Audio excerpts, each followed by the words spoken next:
सर्वांना नमस्कार. आजच्या वर्गात म्युच्युअली इंड्युस्ड ईएमएफच्या जनरेशनबाबत चर्चा करूया. ऑब्जेक्टिव्ह: या व्हिडिओच्या शेवटी तुम्ही 2 सोलोनॉइड कॉईल तयार करू शकाल आणि म्युच्युअली इंड्युस्ड ईएमएफ मोजू शकाल. प्रथम म्युच्युअली इंड्युस्ड ईएमएफ म्हणजे काय यावर चर्चा करूया. ट्रान्सफॉर्मर्स, जनरेटर आणि मोटर्समध्ये म्युच्युअली इंड्युस्ड ईएमएफ हे मुख्य ऑपरेटिंग तत्व आहे. म्युच्युअली इंड्युस्ड ईएमएफ हे इलेक्ट्रोमोटिव्ह फोर्स आहे जे एका कॉइलमध्ये दुसऱ्या ऊर्जायुक्त कॉइलच्या मदतीने त्याला स्पर्श न करता तयार केले जाते. ए आणि बी अशी 2 कॉइल आहेत असे गृहीत धरू आणि कॉइल ए आणि कॉइल बी येथे अनुक्रमे व्होल्टेज स्त्रोत आणि व्होल्टमीटर जोडू. जेव्हा तुम्ही कॉइल बी कॉइल ए च्या जवळ आणता तेव्हा कॉइल ए मध्ये तयार होणारा प्रवाह कॉइल बी शी संवाद साधेल आणि कॉइल बी मध्ये ईएमएफ निर्माण करेल. हा ईएमएफ म्युच्युअली इंड्युस्ड ईएमएफ म्हणून ओळखला जातो. सोप्या भाषेत, एका कॉइलमध्ये वाहणारा विद्युत प्रवाह शेजारच्या कॉइलमध्ये व्होल्टेज निर्माण करेल. कॉइलमध्ये जोडलेल्या दुसऱ्या शेजारच्या कॉइलने तयार केलेल्या प्रवाहातील बदलामुळे कॉइलमध्ये प्रेरित झालेल्या ईएमएफला म्युच्युअली इंड्युस्ड ईएमएफ म्हणतात.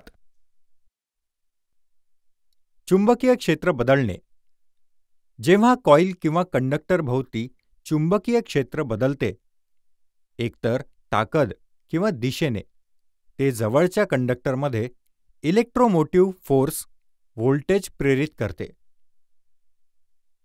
चुंबकीय क्षेत्रातील हा बदल चुंबकांच्या हालचालीमुळे जवळच्या तारांमधील विद्युत प्रवाहातील बदल किंवा चुंबकीय वातावरणातील बदलांमुळे होऊ शकतो. फॅराडेचा नियम: फॅराडेचा कायदा सांगतो की प्रेरित ईएमएफचे परिणाम सर्किटद्वारे चुंबकीय प्रवाहाच्या बदलाच्या दराच्या प्रमाणात असते. चुंबकीय प्रवाह हे दिलेल्या क्षेत्रातून जाणाऱ्या चुंबकीय क्षेत्राचे मोजमाप आहे आणि चुंबकीय क्षेत्राच्या ताकदीला क्षेत्र रेषांना लंब असलेल्या क्षेत्राद्वारे गुणाकार करून मोजले जाते. म्युच्युअल इंडक्टन्स: एका सर्किटचे बदलणारे चुंबकीय क्षेत्र दुसऱ्या सर्किटमध्ये व्होल्टेज किती प्रमाणात प्रेरित करते हे परस्पर इंडक्टन्सद्वारे निर्धारित केले जाते. म्युच्युअल इंडक्टन्स कॉइलमधील वळणांची संख्या, त्यांची निकटता आणि कपलिंग गुणांक यासारख्या घटकांवर अवलंबून असते. प्रेरित ईएमएफची दिशा: प्रेरित ईएमएफची दिशा चुंबकीय क्षेत्रातील बदलाच्या दिशेवर अवलंबून असते. लेन्झच्या कायद्यानुसार प्रेरित ईएमएफ नेहमी चुंबकीय प्रवाहातील बदलाला विरोध करण्यासाठी कार्य करेल, ज्यामुळे ते घडले. हे तत्व ऊर्जा संरक्षण सुनिश्चित करते. Mutually induced electromotive force EMF उद्भवते जेव्हा एका सर्किटमधील चुंबकीय क्षेत्रामध्ये बदल शेजारच्या सर्किटमध्ये व्होल्टेज आणतो. ही घटना फॅराडेच्या इलेक्ट्रोमॅग्नेटिक इंडक्शनच्या नियमावर आधारित आहे आणि ट्रान्सफॉर्मर, जनरेटर आणि इतर उपकरणांच्या ऑपरेशनसाठी जबाबदार आहे. सोप्या भाषेत हे कसे कार्य करते ते पाहूया. ते प्रत्यक्ष व्यवहारात कसे करायचे यावर चर्चा करू. 2 नायलॉन बॉबिन घ्या. बॉबिनला 22 SWG सुपर इनॅमल्ड कॉपर वायरने 400 वळणांसाठी गुंडाळा आणि सोलेनॉइड कॉईल बनवा. ते कॉईल ए असू द्या. त्याच तांब्याच्या तारेने दुसरे बॉबिन 400 वळणांसाठी गुंडाळा.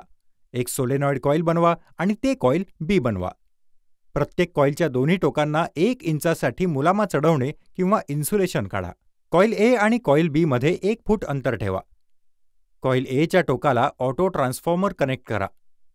कॉईल बी च्या टोकाला फिरणारे लोखंडी व्होल्टमीटर कनेक्ट करा.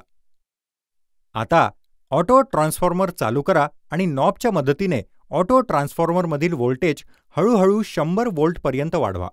आता हळूहळू कॉईल बी ला स्पर्श न करता कॉईल ए कडे हलवा आणि कॉईल बी कॉईल ए कडे जाताना व्होल्टमीटर रीडिंग हळूहळू वाढत असल्याचे लक्षात घ्या. आणखी एका उदाहरणाने चर्चा करूया. 2 कॉईल ए आणि बी घ्या.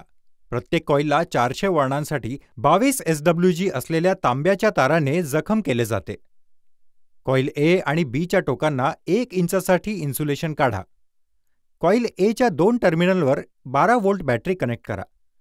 कॉईल बीच्या शेवटी 10 मिलीमीटर LED लाईट कनेक्ट करा. आता कॉईल बीला कॉईल एकडे हलवा आणि म्युच्युअल इंडक्शनमुळे जेव्हा तुम्ही कॉईल बी कॉईल एच्या जवळ हलवाल तेव्हा LED लाईट चमकदारपणे चमकू लागेल याची खात्री करा. या व्हिडिओवरून मला आशा आहे की हा व्हिडिओ पाहिल्यानंतर तुम्ही परस्पर प्रेरित EMF तयार करण्यात सक्षम व्हाल. पाहिल्याबद्दल आभारी आहे. तुमचा दिवस छान असो.